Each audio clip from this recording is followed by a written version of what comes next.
صدقہ یہ ہوا کہ اللہ تبارک و تعالیٰ نے اپنے محبوب کے ذریعے ہر ایک چیز کا حق امت کو بتا دیا ہے۔ اگر محبوب نہ ہوتے تو ہم جو قربانیاں کر رہے ہیں یہ بھی محبوب علیہ الصلوۃ والسلام کا صدقہ ہے، یہ بھی محبوب علیہ الصلوۃ والسلام کا صدقہ ہے۔ حضرات گرامی قدر، اور بڑی بات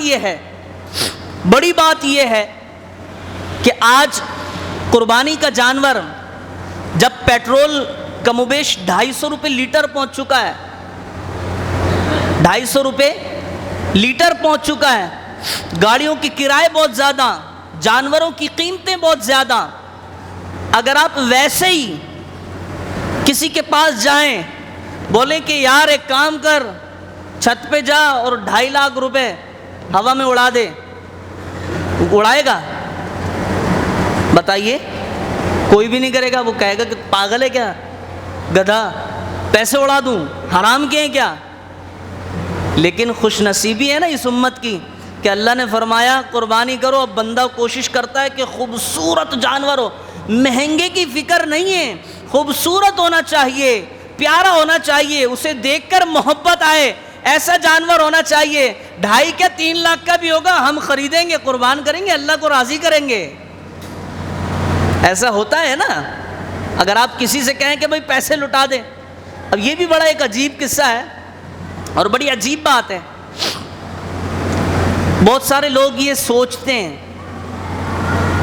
اور اس طرح کی باتیں بھی کرتے ہیں کہ یار قربانی کرو، ریاکاری نہ کرو۔ تو میرا اپنا ایک فکر ہے، اپنی ایک سوچ ہے کہ یار قربانی کریں گے تو اس میں تو اتنی ریاکاری نہیں ہوگی جتنی ریاکاری چھت پر جا کر پیسے لٹانے میں ہوگی۔ بھائی اگر کوئی بندہ چھت پہ چڑھ کر پیسے اچھال دے تو پتہ نہیں کہاں کہاں لوگوں کو پتہ چلے گا۔ تم نے دیکھا بھائی 2.5 لاکھ روپے اس نے ہوا میں اڑا دیے، پتہ نہیں کس کس کو پتہ چلے گا، ویڈیوز بنیں گی، سوشل میڈیا کا دور ہے، پتہ نہیں کتنا مشہور ہو جائے گا وہ بندہ۔ لیکن کوئی بھی ایسا نہیں کرتا نا، کیوں نہیں کرتا؟ حالانکہ اسی چیز میں تو واہواہی ہے، بندہ مشہور ہو جائے گا، دنیا بولے گی یار اس سے زیادہ سخی اور غنی آدمی ہم نے دیکھا نہیں ہے کہ یہ چھت پر جا کر 2.5 لاکھ 3 لاکھ روپے اڑا دیا کرتا ہے۔ یہ ہے اصل ریاکاری۔ لیکن ایسا کرنے والا کوئی بھی نہیں ہوگا۔ اس سے کہا جائے کہ بھائی کر دے، بڑا مشہور ہو جائے گا، کہ پاگل ہے کہ یار حرام کے پیسے ہیں کہ میں ہوا میں اڑا دوں۔ لیکن جب اس سے کہا جائے کہ یار آپ کے پاس پیسہ قربانی کریں گے، بولا ہاں قربانی کروں گا، ہاں بھائی قربانی کروں گا۔ بھائی کیوں کریں گے؟ یار میرا رب راضی ہوگا اس لیے کروں گا۔ تو حضرات گرامی قدر، قربانی کا مقصد یہ ہے کہ آپ سے آپ کا رب راضی ہو جائے۔ ہاں کچھ تو ریا شامل ہوتی ہے، آپ کی بات نہیں کر رہا، لیکن کچھ لوگ ایسے ہوتے ہیں جن کے ذہنوں میں دلوں میں ریا ہوتی ہے، لیکن ان کی ریاکاری ان کی زبان سے ابل کر باہر آ رہی ہوتی ہے۔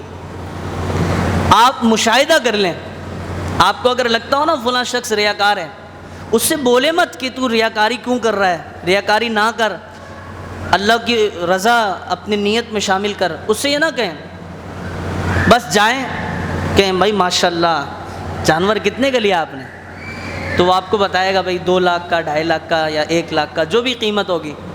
10 منٹ بعد اپنے کسی دوسرے دوست کو بھیج دیں، بولا جا رقم معلوم کر کے، پھر جائے بولے ماشاءاللہ کتنے کا لیا بھائی، بولے یار بس بڑی خواری ہوئی، رات بھر منڈی میں گھومے، تب جا کے ابھی جو 2 لاکھ کا تھا اب 1.5 لاکھ کا ہو چکا ہوگا، تب جا کے بڑی بحث کی ہے یار 1.5 لاکھ کا جانور خریدا ہے، اب یہ کیوں کر رہا ہے؟ بولے بھائی یار لوٹ لیا تم نے تو بھائی بیوپاری کو، اتنا سستا کہاں سے مل گیا؟ بولے بس یار اللہ کی رضا دل میں ہونی چاہیے، سستا مل جاتا ہے، مل جاتا ہے سستا، بس اللہ کی رضا دل میں ہونی چاہیے۔ تو حضرات گرامی قدر، میں ہوا میں بات نہیں کر رہا ہوں، ایسا ہوتا ہے نا، یہ ہوا میں تیر تو نہیں چلا رہا۔ جو بندہ ایسا کرے پھر آپ اس کا ہاتھ پکڑے، اکیلے میں لائیں، یار بات سن، کو راضی کرنا. کس کو راضی کرنا؟ اللہ کو.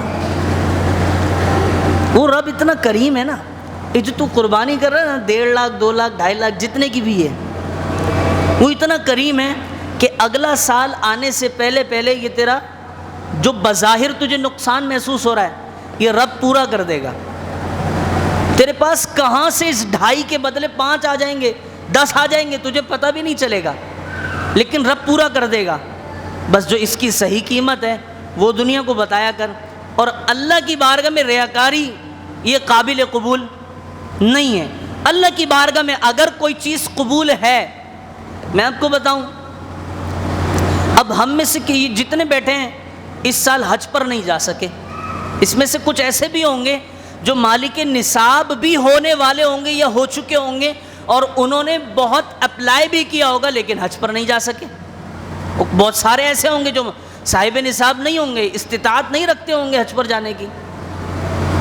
لیکن جو استطاعت نہیں رکھتا لیکن اپنے دل میں مخلص تڑپ رکھتا ہے، اخلاص رکھتا ہے، استطاعت نہیں رکھتا، تو اس کے لیے اس حج کے مقابل ایسی فضیلتیں اللہ نے بیان فرما دی. صرف کس وجہ سے؟ اس کے اخلاص کی وجہ سے. فرمایا تم مسجد میں جلدی آیا کرو جمعہ کے دن. یہ بیہقی شریف میں حدیث مبارکہ کہ جو شخص جمعہ کے دن مسجد میں جلدی آتا ہے اس کا مسجد میں جلدی آنا اس کے لیے حج کے برابر ہے. بولے امام صاحب ہم تو بس جب 10 منٹ رہتے ہیں بیان ختم ہونے میں یا خطبہ شروع ہونے میں ہم گھر سے نکلتے ہیں اور بھاگتے ہیں اور بس وضو خانے میں بھی لائن لگاتے ہیں. بولے یار بس خطبہ شروع نہ اس سے پہلے جا کر صف میں بیٹھ جائیں. ابھی کتنی بڑی بات ہے، آپ میں سے کوئی حج پر نہیں جا سکا تو کوشش کرے نا کہ آ جائے، جمعہ کے دن جلدی آ جائے. یہ بیہقی شریف میں حدیث مبارکہ ہے کہ تمہارے لیے جمعہ کے دن جلدی مسجد چلے جانا تمہارے لیے حج ہے، اور عصر کے لیے انتظار کرنا تمہارے لیے عمرہ. بولے سبحان اللہ. عمرہ اور حج کتنا مہنگا ہو گیا. آپ کو موقع مل رہا ہے فری میں کر لو یار. خیر اللہ تبارک و تعالی ہماری قربانیاں قبول فرمائے. اور ایک آخری چیز اس نقطے پر آپ نے خاص خیال رکھنا ہے کہ اگر قربانی کرتے وقت کوئی بھی بندہ قصائی نہیں بلواتا اور دوست یار مل کر قربانی کر رہے ہیں تو اب ان کو یہ نہیں کرنا چاہیے کہ اس بیچارے غریب جانور کے پیر بھی باندھ دیے، دم بھی مروڑ دی، اب آوازیں لگ رہی ہیں اوے پیٹ دبا، ابے سینے پہ چڑھ، ابے یہ کر، ابے وہ کر. یہ اس کے ساتھ ظلم ہے. قربانی کے جانور کے ساتھ ظلم ہے. جب آپ نے باندھ دیے پیر، دم بھی مروڑ دی، تو اب اس کے پیٹ پہ چڑھنا ضروری ہے. پھر چھریاں سیدھی کر کے چلانا اور آڑی کر کے چلانا، اس سے جانور کو تکلیف ہوتی ہے. اور اللہ تبارک و تعالیٰ کے نزدیک جانور کو تکلیف دینا سخت ناپسندیدہ عمل ہے. تو ایسا نہیں کرنا کہ یار اس کے اوپر چڑھی جائیں. اور پھر 4 اور 5 گیئر تو ہم نے سنے. اب یہ بچوں اور نوجوانوں سے یہاں روزانہ ہی ہم دیکھ رہے ہیں لوگ گائے وغیرہ گھماتے ہیں، اب نہیں چل رہی تو ایک گیئر لگا، ایسا ہوتا ہے نا. تو آپ بھی اگر اپنے بچوں کو دیکھیں نا تو منع کریں، بیٹا پاگل ہو کیا، قربانی کا جانور ہے، کیوں اس کی دم مروڑ لے ہو، اور دم مروڑنا تو وہی گیئر لگا. کون سے آتے ہیں ہمارے یہاں پہ کہ وہ گیئر لگا یار چلے گی، اب وہ نہیں چل رہی زبردستی موڑے چلے جا رہے ہیں موڑے. ہم نے ایسے بھی دیکھے قربانی کے جانور کہ وہ دم موڑ رہے ہیں دم ٹوٹ گئی. اب میں بتاؤں آپ کو اگر 1/3 سے زیادہ دم گئی، اگر 1/3 سے زیادہ دم گئی تو قربانی بھی گئی. جی جناب. اور ٹوٹ جاتی ہیں دمیں، جانوروں کی دمیں ٹوٹ نازک چیز ہے، اتنا مروڑتے ہیں بھائی گیئر لگا، بس چل نہیں رہا، بھائی دھکا دے، بھائی گاڑی ہے کیا. تو خدا کا واسطہ جو کرتے ہیں وہ نہیں کریں، ٹھیک ہے بچوں.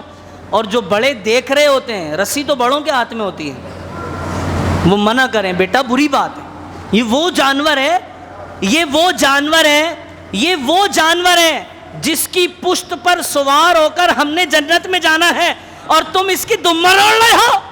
یہ وہ جانور ہے جو وہاں جمع ہوگا اپنی سینگوں کھروں کے ساتھ اور ہمیں سوار کر کے جنت کی طرف لے جائے گا. تم اس کی دمر اوڑھ رہے ہو. بیٹا نہ کرو, یہ اللہ کے نزدیک پسندیدہ عمل نہیں ہے. یہ اتنا مبارک جانور ہے اور اس کے ساتھ یہ سلوک. اللہ کی پناہ, الامان والحفیظ. حضرات گرامی قدر, بس یہ مخصوص باتیں تھیں قربانی کے متعلق. کچھ ضروری اور اہم مسائل میں نے آپ کو بتایا آج, اور اس طرح کے مسائل ہم روزانہ مغرب کی نماز میں ہماری گفتگو کے جو ہے نا گفتگو رہتی ہے ان مسائل پر. تو آپ سے گزارش ہے آیا کریں. مغرب کی نماز تو خصوصاً, ویسے نمازیں بھی پڑھا کریں, تو مغرب کی نماز خصوصاً پڑھا کریں کہ مغرب کی نماز کے بعد صرف 7 منٹ کا درس ہوتا ہے اور پھر چھٹی ہو جاتی ہے. اس میں اس طرح کے بہت سارے ضروری اور اہم مسائل سیکھنے کو ملتے ہیں. اور دوسری بات یہ کہ میں بیان ختم کرنے سے پہلے آپ لوگوں کی توجہ اس طرف دلا دوں کہ پچھلے جمعۃ المبارک کو میں نے یہ کہا تھا کہ بہت آسان سا فارمولہ ہے کہ ہر شخص 10 روپے روزانہ جمع کرے اور جمعے کو لا کر مسجد کی پیٹی میں ڈال دے. تو یہ ایک بندہ ڈالے گا 70 روپے, اور اگر ابھی میرے حساب سے صرف اس حال کے اندر جو ہے نا کم و بیش 200-250 بندے تو بیٹھے ہوئے ہیں, تو یہ 70 روپے سے 100 بندوں پہ 7,000, 200 بندوں پہ 14,000, 300 پہ اور زیادہ, تو 300-400 بندے تو ہوتے ہی ہیں مسجد میں جمعہ کی نماز میں, اس سے زیادہ ہی ہوتے ہیں. تو اگر آپ سب مل کر اتنا تھوڑا سا قطرہ ڈالیں گے نا, یہ قطرہ ہے نا 10 روپے روز, قطرہ ہے نا, جب یہ قطرہ ڈالیں گے نا آپ 10 روپے روز, آپ کی مسجد اس عالیشان